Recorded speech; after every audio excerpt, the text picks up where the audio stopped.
Amigas y amigos de Retos Femeninos, ¿cómo están? Soy Lucía Legorreta y como cada semana les doy la más cordial bienvenida a este programa Ser Mujer. Con un tema el día de hoy que, bueno, te va a servir muchísimo, muy interesante. Vamos a platicar sobre el tema de adiós al insomnio, qué hacer para dormir bien. Y para ello nos acompaña el día de hoy la doctora Yoali Arana. Déjenme platicarles un poquito sobre ella. Es especialista en trastornos del sueño, cuenta con más de 10 años de experiencia y actualmente es coordinadora de atención clínica en el Centro de Sueño y Neurociencias. Estudió psicología en la Universidad Nacional Autónoma de México, es doctora en ciencias biológicas y de la salud por la Universidad Autónoma Metropolitana. Tiene un máster en medicina y fisiología del sueño por la Universidad Pablo de Olavide, Sevilla, y con un diplomado en polisomnografía por la Sociedad Mexicana para la Investigación y Medicina del Sueño. Es somnóloga por la Federación Latinoamérica de Sociedades de Sueño y certificada por la European Sleep Research Society. Bienvenida, doctora Yoali, aquí a Ser Mujer. Muchísimas gracias por acompañarnos el día de hoy. Muchísimas gracias a ustedes por la invitación. Muy contenta de estar con todos ustedes. Oye, pues mira, a mí me encanta este tema, ¿verdad? Porque yo cada vez escucho de más personas, antes eran como más, pues más dirigidos a la tercera edad, ahora te encuentras a muchas jóvenes que tienen problemas con dormir. Yo acabo de leer un libro con el cual todavía no lo termino, pero me pareció interesantísimo, que en inglés es Why We Sleep, o sea, ¿por qué dormimos? Y bueno, ahora sí que me súper convencí de la importancia que tiene el sueño en nuestras vidas. Me gustaría empezar porque nos platicaras esto y ya después irnos, ¿no? Pues ya al tema concreto de qué hacer para dormir mejor. Claro que sí, Lucía. Pues mira, efectivamente el sueño es fundamental para nuestra vida en general. Si nosotros dormimos poco o tenemos algún trastorno de sueño y no lo atendemos, vamos a tener repercusiones muy negativas en nuestro funcionamiento, en nuestra salud física y nuestra salud mental. Cuando hablo de nuestro funcionamiento, pues hablo, por ejemplo, de todas las funciones ejecutivas.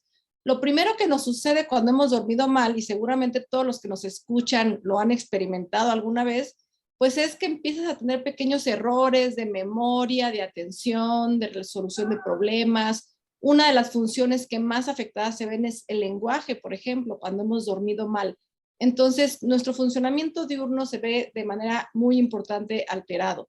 Pero además, nuestro estado de ánimo, cómo nos sentimos cuando no hemos dormido bien, ¿verdad? Estamos irritables, nos enojamos por todo, nos desesperamos. Se ha demostrado en diferentes estudios que tenemos un menor control de impulsos, somos más, obedecemos más a nuestro instinto, a nuestras primeras reacciones, ¿no? Y no tenemos un buen control. Entonces, por ejemplo, si de repente nos enojamos y queremos gritar, normalmente lo que sucede es que la corteza prefrontal nos frena y dice, espérame, no, tranquilo, ¿no? Pero cuando no hemos dormido bien, algunos estudios de imagen funcional han demostrado que esa región no funciona adecuadamente y entonces, pues, hacemos lo primero que nos llega, ¿no? Entonces podemos llegar a ser más agresivos, más intolerantes, más violentos y todo esto a causa de no estar durmiendo adecuadamente. Además, nuestra salud emocional, ¿no? Sabemos que si tenemos un trastorno de sueño, vamos a estar más en riesgo para desarrollar ansiedad, depresión o tener datos más severos de trastorno por estrés postraumático, trastornos psiquiátricos en general. Y finalmente nuestra salud física, ¿no? Mientras dormimos se regula nuestro sistema inmunológico, por lo que si no dormimos bien, pues vamos a tener una mayor tendencia a enfermarnos, podemos tener alteraciones en la liberación de algunas hormonas que también se regula la liberación durante el sueño y esto provocarnos alteraciones hormonales, provocarnos sobrepeso, por ejemplo, o ponernos en riesgo para desarrollar enfermedades crónicas, neurodegenerativas o inclusive problemas como cáncer. Claro. Oye, Yoali, ¿qué hay de eso que te dicen que todas las experiencias que recibiste durante el día o si estás estudiando algo, que eso durante la noche es cuando realmente tu cerebro las asimila? ¿Es cierto eso? Y que si no tienes tanto tiempo de sueño, pues todas esas experiencias Nunca llegaron a ser parte de ti. Exactamente, durante el sueño se regula la memoria. Entonces, Ah, si nosotros aprendemos algo durante el día y queremos que pase de la memoria a corto plazo a una memoria más a largo plazo, tenemos que dormir. De lo contrario, pues podemos, por ejemplo, resolver un examen en ese momento, pero se nos va a olvidar todo y pues de nada sirvió, ¿verdad? Entonces, para poder regular toda esta información, para que nuestro cerebro diga esto sí funciona, esto no, lo necesitamos, lo guardamos, tenemos que dormir. ahora, si yo te preguntara, yo sé que es difícil porque aparte tenemos poco tiempo, pero yo quiero aprovecharte lo más posible. ¿Cuáles son las principales causas de insomnio, no? Ya después vamos a pasar a consejos prácticos, pero ¿cuáles son, no? Porque cada vez te encuentras a más hombres y mujeres de todas edades que te dicen, es que no dormí, es que tuve una mala noche, me tuve despierto 2, 3 horas. ¿Qué sucede? Claro, mira, pues son muchos factores. El problema del insomnio justamente se considera que es multifactorial y por eso el tratamiento, cuando hablemos de ello, pues tiene que ser también multifactorial. Ujú. Las causas más frecuentes de insomnio, porque puede haber muchísimas causas y es fundamental que en una consulta identifiquemos a través de una historia clínica cuáles pueden ser estas causas. Pero la causa más frecuente que encontramos es un problema que tiene que ver con nuestros hábitos, con nuestros pensamientos y nuestras actitudes en relación al sueño. Entonces, es común que cuando tengamos, por ejemplo, pues algún cambio en nuestra vida, algún problema, alguna situación que nos genera estrés, pues dormimos un poco mal. Eso es algo que a todos nos pasa. Sin embargo, cuando esta situación desaparece o nos hemos habituado a esta situación, entonces tenemos que empezar a dormir de manera normal. Por ejemplo, digamos que nos vamos a mudar. Después de que nos mudamos, pues por supuesto que tendremos unas malas noches, esto es normal. Sin embargo, una vez que nos habituamos al cambio, pues ya tendríamos que volver a dormir. ¿Qué es lo que pasa? ¿Por qué no volvemos a dormir bien? Bueno, pues porque después de las primeras malas noches de sueño, comenzamos a tener muchos malos hábitos, empezamos a hacer cosas que lejos de ayudar a que desaparezca el insomnio, lo mantenemos en el tiempo. Y entonces todos estos malos hábitos empiezan a hacer que me condicione a estar despierta por la noche, empiezo a generar mucha ansiedad de solo pensar que ya se acerca la noche. Muchos pacientes con insomnio, por ejemplo, me dicen, es que yo estoy cansada, tengo sueño y de repente me acuesto a dormir por la noche y pareciera que me acaban de apretar un botón de on y me activo cuando hace 20 minutos ya me estaba cayendo de sueño. Bueno, todo esto se debe a que generamos un condicionamiento de estar despiertos en cama. Pasamos mucho tiempo despierto en la cama, desarrollamos mucha ansiedad, mucho estrés y esto mi cerebro lo va a asociar. Entonces, cuando yo me acueste a dormir, pues este condicionamiento va a generar que yo me alerte cuando me acuesto. Pero Entonces, cuando dices malos hábitos, ¿a qué te refieres? Por ejemplo, cuando dices malos. por ejemplo, una de las cosas más frecuentes que vemos es que los pacientes con insomnio permanecen mucho tiempo acostados despiertos en la cama. Al momento de hacer una historia clínica, yo les pregunto, ¿a qué hora se acuestan? Y entonces muchos me dicen 9 de la noche, 8 de la noche inclusive, ¿no? ¿Y a qué hora se levantan? No, pues me levanto a las 8, 9 de la mañana. Es decir, están en cama cerca de 12 horas, 11 horas. Pero cuando les pregunto cuántas horas usted considera que duerme cada noche, la respuesta entonces es 2, 3, 4 horas máximo. Entonces les hago ver cómo permanecen más tiempo despiertos en la cama que dormidos. Y me dirán, bueno, ¿eso qué tiene que ver con el insomnio? ¿Cuál es el problema? Bueno, el problema es que empezamos a generar un condicionamiento aversivo al sueño. Empezamos a enseñarle a mi cerebro que la cama es para estar alertas, para estar estresados, para dar vueltas, para frustrarme, enojarme. Y entonces todo esto no me va a ayudar a dormir. Si yo estoy acostado forzándome a dormir, lo más frecuente que sucede es que me estrese.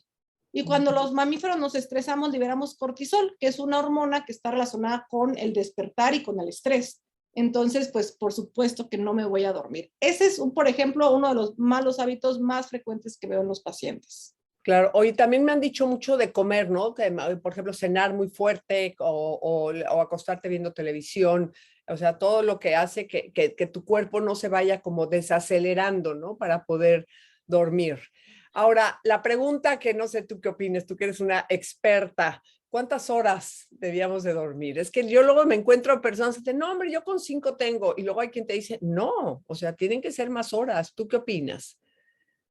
Pues mira, cuando hablamos de adultos, porque el tema de niños es completamente diferente, cuando hablamos de adultos hay una gran variabilidad en la necesidad de horas de sueño. Entonces, si nosotros empezamos a preguntar a una población muy grande cuántas horas requieren dormir para sentirse perfectamente funcionales al día siguiente, para no tener sueño, no estar irritables, no estar con ninguna molestia secundaria a un cansancio, entonces nos vamos a encontrar con que hay extremos, ¿no? Vamos a encontrarnos con una curva normal, lo que quiere decir que hay extremos. En un extremo encontraremos personas que nos van a decir que 5, 6, 7 horas son suficientes para estar perfectamente descansados. Y en el otro extremo habremos personas que decimos, no, espérame, yo necesito 9. Pero una vez que duermo 9 horas, yo me levanto y estoy perfectamente funcional. Estoy de buen humor, estoy cognitivamente funcional y mi productividad es buena y no tengo sueño. Pero la gran mayoría de los adultos van a caer entre 7 y 9 horas, lo cual siempre por eso se ha dicho esta idea de hay que dormir 8 horas, porque es el promedio de la mayoría de la gente que requiere dormir.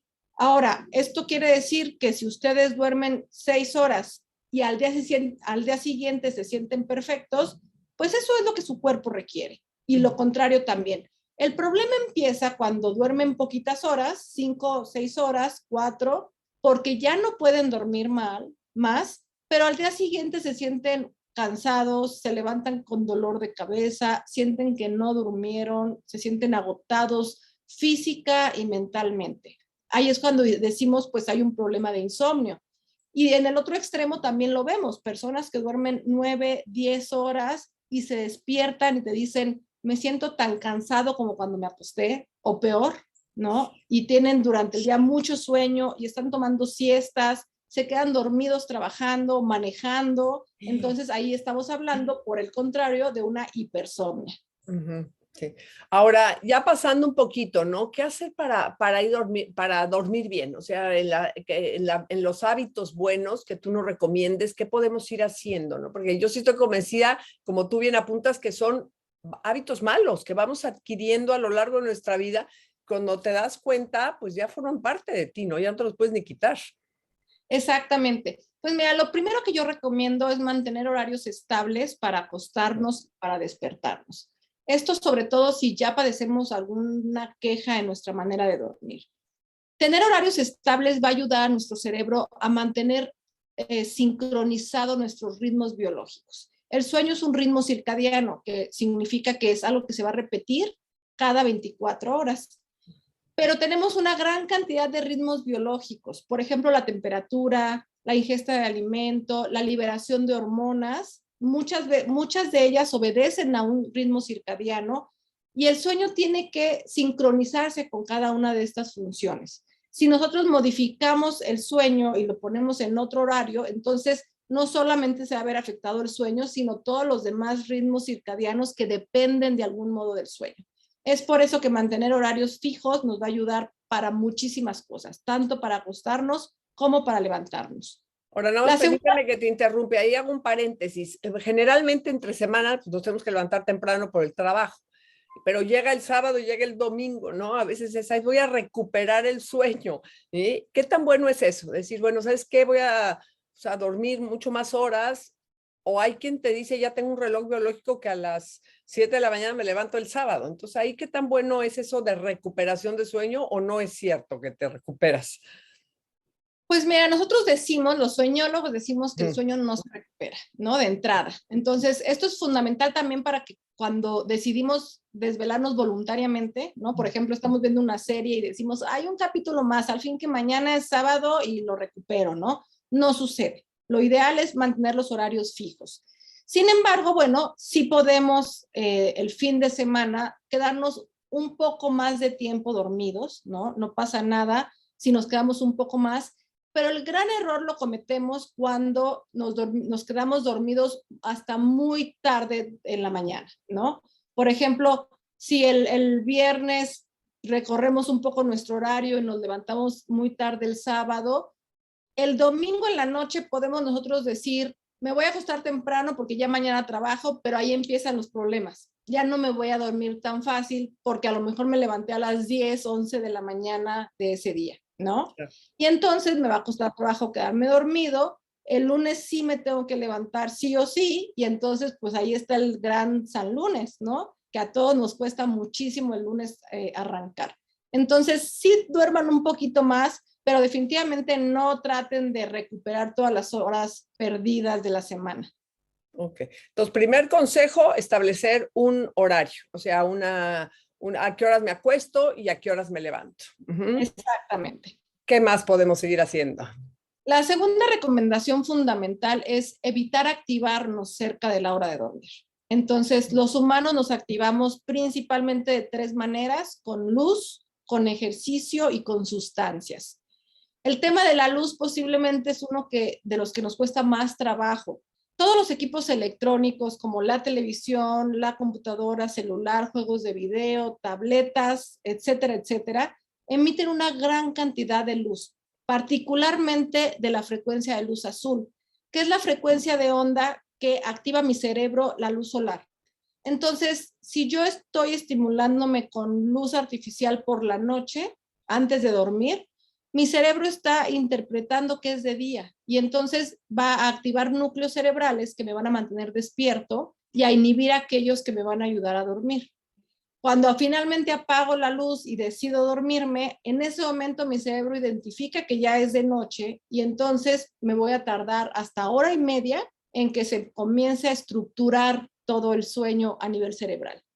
Lo que recomiendo entonces es que 1 hora y media antes de irnos a acostar, tenemos que dejar de estimularnos con luz, dejar de utilizar todos los equipos electrónicos, televisión, computadora, etcétera, para que mi cerebro no se estimule con la luz azul de esos equipos electrónicos y sepa que ya se acerca la hora que es de dormir, y entonces poco a poco mi cerebro se vaya relajando para que yo me pueda dormir. Esa Oye, es la Joali, y ahí sí te estimulación pregunto, con ahí sí luz. es una cosa personal mía, pero yo leo mucho en el Kindle, que es ¿ahí es bueno ese o también lo consideras como luz de computadora? Lo ideal sería que leyeras el libro, pero esta función de leer puedes bloquear la luz azul. Ah, sí, sí, sí, sí, Entonces, digamos que es mucho mejor que la computadora, aunque lo ideal sería no utilizarlo o leer en un libro, ¿no? Ok. Pero si podemos bloquear la luz azul o comprarnos de estos lentes bloqueadores de luz azul, eso puede ayudar, ¿no? En caso de que definitivamente no podamos dejar los equipos electrónicos. Ok. La otra forma en la que nos activamos es con ejercicio. Y este también es bien importante porque muchas veces los pacientes con insomnio deciden hacer ejercicio por la noche con la idea de cansarse físicamente y entonces poder dormir mejor. Pero bueno, se dan cuenta que lejos de dormir mejor se están activando antes de dormir. Entonces, al menos 3 horas antes de irse a acostar, eviten cualquier ejercicio cardiovascular. Y finalmente, las sustancias. El café, el té verde, el té negro, los refrescos, el cigarro, el alcohol, ¿no? Todas estas sustancias activadoras y depresoras del sistema nervioso central van a afectar nuestro sueño. Muchas veces me dicen los pacientes, no, yo no tomo café porque ya vi que me quita el sueño. Me tomo un té verde, ¿no? Antes de dormir. Y prácticamente se están tomando la misma cantidad de metilsantinas, ¿no? De activadores. Entonces es importante que veamos qué es lo que estamos consumiendo. Yo aquí en la universidad veo a muchos alumnos que me dicen, no, no tomo café, tomo estos tés, ya sabes, embotellados de sabor durazno, sabor piña y no sé qué, que en realidad lo que son es un té negro con saborizante de durazno y medio kilo de azúcar, ¿no? Entonces, no se están dando cuenta de la cantidad de activadores que están consumiendo cerca de la hora de dormir. Entonces, pongan mucha atención en lo que consumen. El café, ¿no? También muchos pacientes me dicen, sí tomo café, pero con leche, ¿no? De algún modo, la idea es que la leche va a protegerlos de la activación del café y eso no es real, ¿no? Entonces, nada de café después de las 2 de la tarde, nada de té verde, té negro, té blanco, porque todos estos tienen una gran cantidad de activadores. Para las personas que fuman, les recomiendo no fumar cerca de la hora de dormir y prohibidísimo fumar en la madrugada, en los despertares. Si tienen despertares por la noche, prohibido prender un cigarro, porque esto inclusive puede condicionar esos despertares. Es decir, es como un reforzador positivo el cigarro que va a hacer que nos estemos despertando en la noche para poder fumar. Entonces, yo les recomiendo que hagan una ventana sin cigarro y en la medida de lo posible vayan abriendo esa ventana lo más que puedan, ¿no? Para evitar que la nicotina active nuestro cerebro. Claro. Y finalmente el alcohol. Este es un tema muy particular, Lucía, porque muchos pacientes se dan cuenta que si se toman una cervecita, les da sueño. Claro, por supuesto. Dicen, o una copita de vino, ¿no? El vino me va a dar sueño. No. Entonces dicen, ya lo resolví, ¿no? Me tomo una copita de vino y duermo perfecto.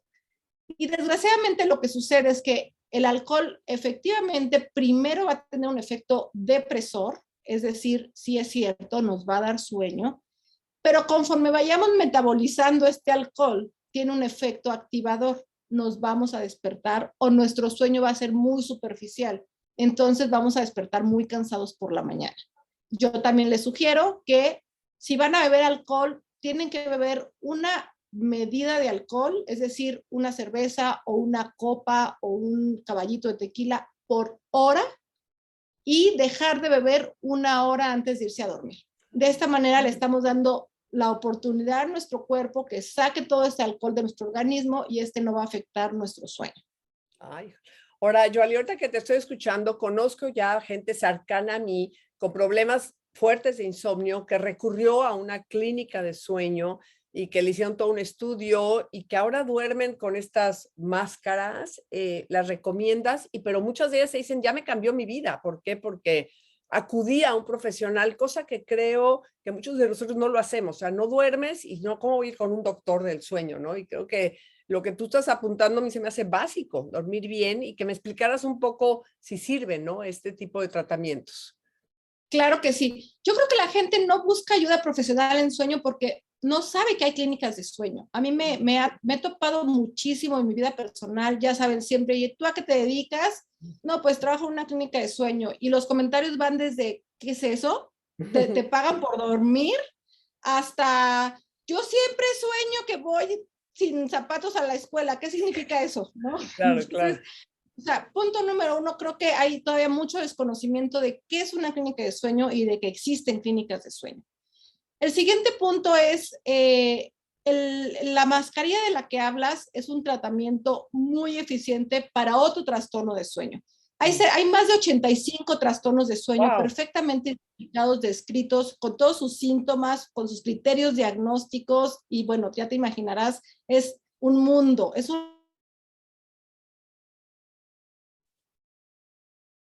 una área completa de la apnea obstructiva de sueño, que también es un trastorno muy frecuente en nuestra población, desgraciadamente, y son pacientes que roncan, que dejan de respirar por algunos segundos mientras están dormidos, que despiertan con la boca seca, con dolor de cabeza, que se despiertan a orinar en la noche varias veces y que tienen justamente el problema contrario al insomnio, tienen hipersomnia, tienen muchísimo sueño durante el día. Y esto se debe a que cuando se quedan dormidos hay una obstrucción de la vía aérea superior por los tejidos blandos de la vía aérea y entonces se hace un tapón, por decirlo de alguna manera, hay una obstrucción física en nuestra vía aérea y a pesar de que hagamos un esfuerzo por respirar, el aire no entra porque está cerrado el espacio. Y entonces a eso le llamamos apnea de sueño. Cuando esto sucede, la saturación de oxígeno en sangre disminuye, la frecuencia cardíaca aumenta, el cerebro se activa, ¿no? Y entonces el cuerpo hace un esfuerzo por respirar. Cuando hacemos esto, el aire entra a pesar de chocar con todos los tejidos que están obstruyendo y se escucha el ronquido. Por eso es muy común escuchar a un paciente que ronca, que de repente haga un silencio y de repente un ronquido mucho más fuerte. Para este tipo de pacientes, esta mascarilla se llama CPAP, que son las siglas en inglés de presión aérea positiva continua. Y este CPAP lo que hace es echar aire a presión. Muchas veces el paciente piensa que es oxígeno, pero no. Es simplemente aire que entra con fuerza y que de forma mecánica mantiene abierta nuestra vía respiratoria para que el aire entre y salga de manera natural. Y me decías, ¿les cambia la vida? Sí, les cambia, y yo también te diría, y les alarga la vida, porque la apnea obstructiva de sueño es un factor de riesgo bien importante para el corazón. Y estos pacientes tienen riesgo de infartos, de hipertensión, de infartos tanto al miocardio como infartos cerebrales. Y una vez que les colocamos la mascarilla, pues su vida cambia porque de entrada despiertan descansados, despiertan de buen humor, funcionan perfectamente en su trabajo, tienen energía para tener vida social, ¿no? Cuando en realidad este paciente antes de la mascarilla, pues lo corrían del trabajo porque se quedaba dormido, porque faltaba, llegaba tarde, su productividad era muy mala, su vida sexual era muy mala, su vida social, pues imagínate, quieren llegar solo a dormir, ¿no? Claro, no, Entonces no, les no. cambia completamente la vida, pero es un trastorno completamente diferente. Y finalmente, de los puntos que tocaste, el estudio de sueño. Este estudio se llama estudio polisomnográfico y el paciente viene a pasar toda la noche a dormir en una clínica de sueño y hacemos un registro de la actividad eléctrica cerebral, la actividad respiratoria, cardíaca y muscular. Te he de decir que ese estudio normalmente en pacientes con insomnio no es necesario. Generalmente el tratamiento no requerimos del estudio para iniciar un tratamiento, pero sí lo vamos a necesitar para otro tipo de pacientes, como los pacientes con apnea obstructiva. Ok, entonces, ¿cómo sé yo? Hazte cuenta que tengo insomnio. O sea, ¿cómo, si ahorita quien nos está escuchando, ¿sí? Para decir, ¿sabes qué? Doy el paso y recurro a un profesional como tú, ¿sí? ¿Qué características que tengo que tener? O sea, constantemente no dormir, ¿cuántas horas? ¿Cómo le hago? Para saber. Claro, dormir mal una noche es normal, yo creo que a cualquiera nos puede pasar, no se preocupen, pero si ustedes han dormido mal la mayor parte de las noches de las últimas 2 semanas, es decir, 4 noches por semana, han dormido mal en las últimas 2 semanas, eso ya se considera un insomnio agudo, ¿no? Y es el mejor momento para corregirlo, porque si en ese momento cambiamos hábitos y mejoramos algunas cosas, pues vamos a responder muy rápido al tratamiento. Si ya tenemos más tiempo con insomnio, por supuesto que también hay que acudir, ¿no? a la atención. Inclusive si tomamos medicamentos para dormir y queremos dejar de tomarlos, que sería lo ideal, ¿no? Entonces también debo acudir a una clínica de sueño para que me den un tratamiento adecuado y me retiren los fármacos. Y yo eso es algo, bueno, se nos está acabando así el tiempo, pero es algo que sí me gustaría que tú nos dijeras, ¿no? Sobre todo nosotros, yo lo he visto, ¿no? En muchas mujeres, ¿no? Que de repente empiezan ellas a autorrecetarse y la amiga le recomienda y una gran mayoría, y también hombres, están tomando pastillas para dormir, cosa que si vamos con alguien como tú, pues no las necesitaríamos. Así es, desgraciadamente todos los inductores de sueño, la gran mayoría, van a generar tolerancia y van a generar una adicción. Y a la larga van a hacer que me duerma, pero no descanse. Entonces, definitivamente no puede ser la solución a largo plazo de un problema de insomnio. Podemos apoyarnos de fármacos por un tiempo muy cortito, estoy hablando de un mes y medio, y posteriormente retirar esos fármacos. El tratamiento de primera elección para el insomnio es un tratamiento cognitivo-conductual, es decir, una terapia en donde trabajamos los hábitos y los pensamientos, las creencias del paciente en relación al sueño. Si bien nos podemos apoyar de fármacos, la idea será apoyarnos de estos porque el efecto es muy rápido, pero solamente mientras la terapia empieza a hacer efecto. Una vez que la terapia ya empezó a hacer efecto, yo tendría que empezar a retirar poco a poco los medicamentos. De este modo evito que mi paciente genere tolerancia, se haga adicto y que le tenga este efecto de sedación de los medicamentos.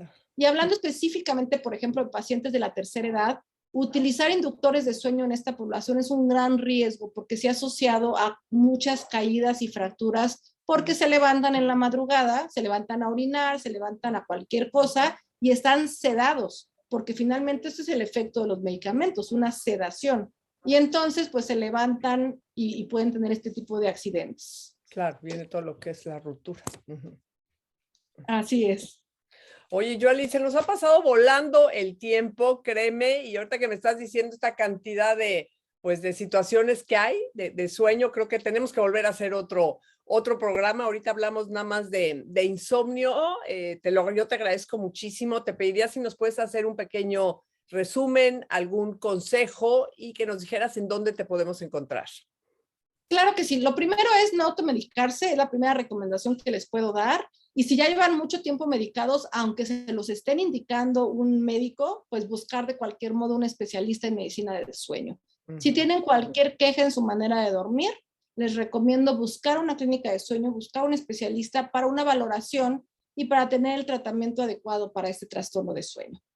También podemos empezar a hacer cambios en nuestra casa sin la necesidad de visitar a un especialista para ver si respondemos. La gran mayoría de ustedes van a empezar a dormir bien al cabo de 2 semanas de seguir todos estos hábitos de los que hablamos. Es importante mencionar que este cambio de hábitos no va a tener cambios inmediatos, no esperemos que esto suceda, pero si somos constantes, entonces vamos a lograr mejorar nuestro sueño al cabo de 2 semanas más o menos de estar llevando estos buenos hábitos de sueño.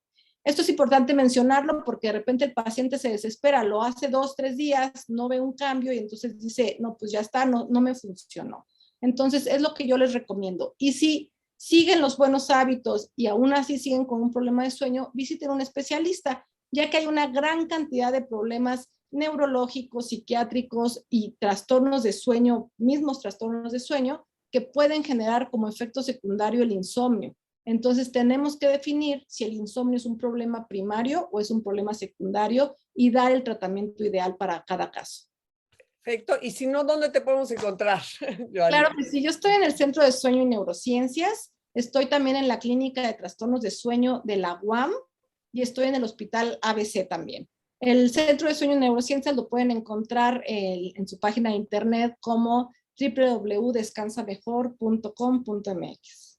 Perfecto, pues ahora sí que muchísimas gracias aquí a la doctora Joali Arana. Creo que nos dejaste, bueno, muy claro qué hacer del insomnio y más adelante te vamos a invitar para que nos platiques, ¿verdad? De todos estos trastornos que hay, que como tú bien dices, son muchos. Muchísimas gracias por estar aquí con nosotros y yo les agradezco a todas y a cada una de ustedes por acompañarnos el día de hoy aquí en Ser Mujer. Soy Lucía Legorreta, te mando un fuertísimo abrazo y te espero aquí la próxima semana. Hasta pronto.